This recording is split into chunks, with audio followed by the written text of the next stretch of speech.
মাসের পর মাস, বছরের পর বছর সেটা আপনি যতই চান না কেন আপনি লুকিয়ে রাখতে পারবেন না। আপনার কথার মধ্যে দিয়ে, আপনার বিভিন্ন বক্তব্যের মধ্যে দিয়ে আপনার যে আসল চরিত্র সেটা বের হবে। এখন প্রশ্ন হচ্ছে, বিচার বিভাগের এই ভয়ঙ্কর দশা কি কেবল গত 15 বছর ধরেই হয়েছে? না, বিচার বিভাগের দশা ভয়ঙ্করতম হয়েছে 15 বছরে, কিন্তু এটার সূচনা হয়েছে বাংলাদেশের জন্মলগ্নের পরপর। কিভাবে? বাংলাদেশের সংবিধানে 17টা সংস্কার হয়েছে। আমি খুব ইন্টারেস্টিং বিষয়টা, আমি পড়তে পড়তে মজা লাগে, মজা আমিও পেয়েছি। যখন যেই সরকার এসছে সে তার মতো করে সংবিধান সংস্কার করে ফেলেছে। মানে কোনভাবে সংস্কার করলে তার ক্ষমতাটা আরেকটু পাকাপোক্ত হয়, কোনভাবে সংস্কার করলে আরেকটু মজবুত হয়, এবং কোনভাবে সংস্কার করলে পরের নির্বাচনে সে আবারও আসতে পারে, ভোটে কিংবা বিনা ভোটে। সেইভাবে সে সংবিধানটাকে সংস্কার করেছে। আপনি দেখেন, প্রথমে যখন সংবিধান রচিত হলো, আমাদের 22 আর্টিকেল ইজ ভেরি ইম্পর্টেন্ট, যেটা বিচার বিভাগের স্বাধীনতার ব্যাপারটি নিশ্চিত করছে। এটাকে রাষ্ট্রকে নিশ্চিত করতে হবে বিচার বিভাগের স্বাধীনতা। 109 অনুচ্ছেদ পরিষ্কারভাবে বলছে সুপ্রিম কোর্টের উপরেই ন্যস্ত থাকবে অধস্তন আদালতের সকল কার্যকলাপ।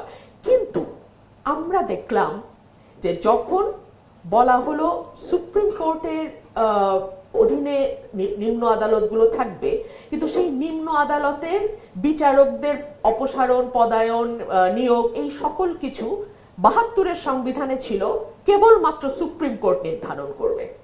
চতুর্থ সংশোধনীতে এসে যখন সকল কিছু রাষ্ট্রপতির হাতে নিয়ে যাওয়া হলো, তখন এই বিচার বিভাগটাও নির্বাহী বিভাগের হাতে চলে গেল। অর্থাৎ রাষ্ট্রপতি নিম্ন আদালতের বিচারক সকল কিছু পদায়ন তিনিই করবেন।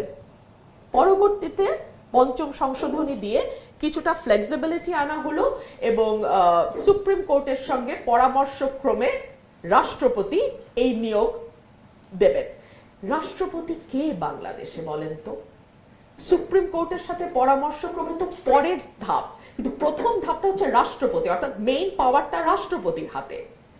এই রাষ্ট্রপতি বাংলাদেশে আমরা দেখেছি যখন যেই দল আসে সেই দলের সবচেয়ে বিশ্বস্ত, একটু ভদ্র চেহারা, জ্ঞানী গুণী, বয়স্ক, মানে প্লেজেন্ট অ্যাপিয়ারেন্স আর কি, চেহারা সুরত একটু ফসা টসা, চুল টুল সাদা সুন্দর মুন্দর হইলে ভালো মানায় আর কি, তাকে রাষ্ট্রপতি করা হয়।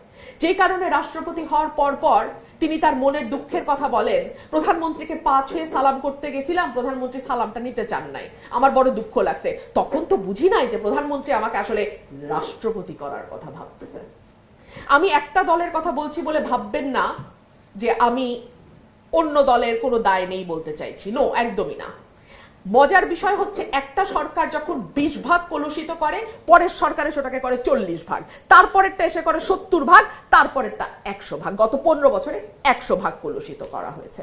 এখন আসতে পারে প্রশ্ন যে কিভাবে এই ব্যবস্থা থেকে উত্তরণ ঘটানো যায়।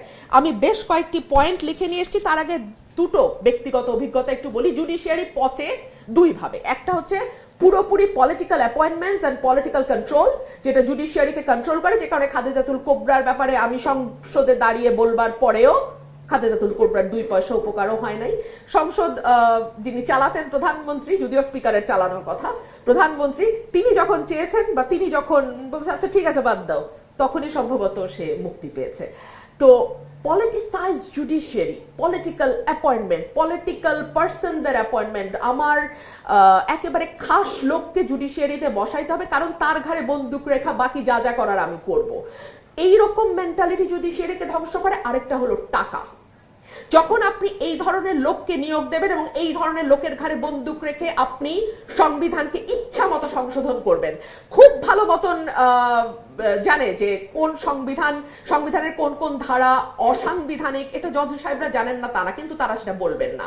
তারা পলিটিক্যাল ব্যাপারে নাক গলাবেন, তারা বিরোধী দলের নেতার বক্তব্য মিডিয়াতে আসতে পারবে না এরকম রায় দেবেন অবলীলায়, কিংবা তারা সংবিধান সংশোধন করে এমন অবস্থা করবেন কেয়ারটেকার সরকার বাতিল হয়ে যাবে এবং একটা পলিটিক্যাল কেওস তৈরি হবে, পুরা জাতি সর্বনাশের মুখে পড়বে। এই রায় দিতে তারা 2 বার চিন্তা করবে না। এই রকম বিচারক আসলে আপনি চান, এবং এই রকম বিচারককে দিয়ে যখন আপনি এই ধরনের রায়গুলো আদায় করে নেন আপনার পক্ষে, তখন বিচারক চিন্তা করে তোমাকে তো আমি অনেক সুবিধা দিয়ে ক্ষমতায় রাখছি, তাহলে আমি যখন 1000 কোটি টাকা ডিল করব আন্ডারহ্যান্ড, তুমি সরকার হিসাবে কোনো আওয়াজ তুলতে পারবা না। বুঝছেন? এটা মিউচুয়াল বেনিফিটের ব্যাপার। আমরা বিচার বিভাগে আছি, আমরা তোমাকে যত অন্যায্য সুবিধা দিয়ে ক্ষমতায় রাখবো, তার বদলে আমি কি কি অন্যায্য রায় দিচ্ছি পয়সার বিনিময়ে, তুমি কোনো কথা বলতে পারবা না। সুপ্রিম কোর্টের সিন্ডিকেট খুব কমন শব্দটা আমার বাইরে কেউ বলে না, যারা প্র্যাকটিস করে তারাও বলে না। শুনেন, লয়ারদের দায় এড়াবেন কি করে? এরশাদের এই যে বিকেন্দ্রীকরণের প্রস্তাব ছিল, যেটা আমার ভাই আব্দুল্লাহ বলল যে চমৎকার একটি প্রস্তাব, কেন সেই প্রস্তাবটি পরে আর রাখা গেল না? রাখা গেল না সিনিয়র লয়ারদের চাপে। তারা ভাবলেন সুপ্রিম কোর্টের, হাইকোর্টে আমাদের হাজার হাজার লক্ষ লক্ষ কোটি টাকার মামলা, এই টাকাগুলো আমি যদি এখন খুলনা চলে যাই, বরিশাল চলে যায়, ব্রাহ্মণবাড়িয়া চলে যায়, তাহলে তো এই টাকা আমার ঘরে আসবে না, ওখানকার লয়াররাই এই মামলাগুলো করবে। বুঝতে পারতেছেন? খারাপের বাইরে কেউ নাই। এখন আসেন সংশোধন কেমনে হবে। সংশোধনের বেশ কয়েকটা প্রস্তাব।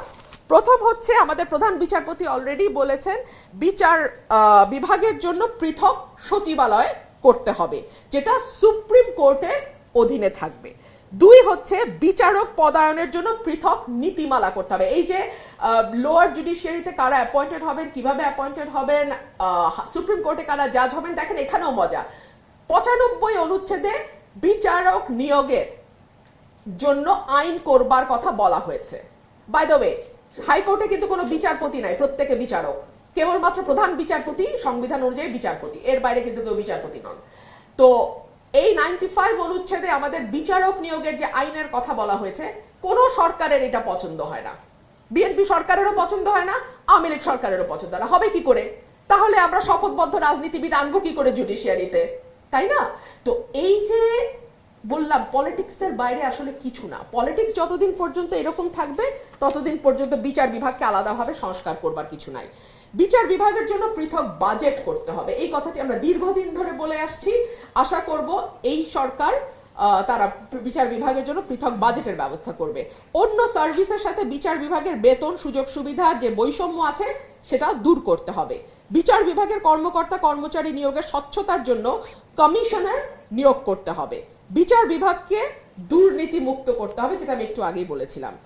42 লক্ষ মামলার একটি জট বিচার বিভাগে আছে এবং বিচারকের সংখ্যাও অপ্রতুল। সুতরাং এডিআর বা অল্টারনেটিভ ডিসপিউট রেজলিউশন ছাড়া এই সমস্যার কোনো সমাধান সহজে করা যাবে বলে মনে করি না।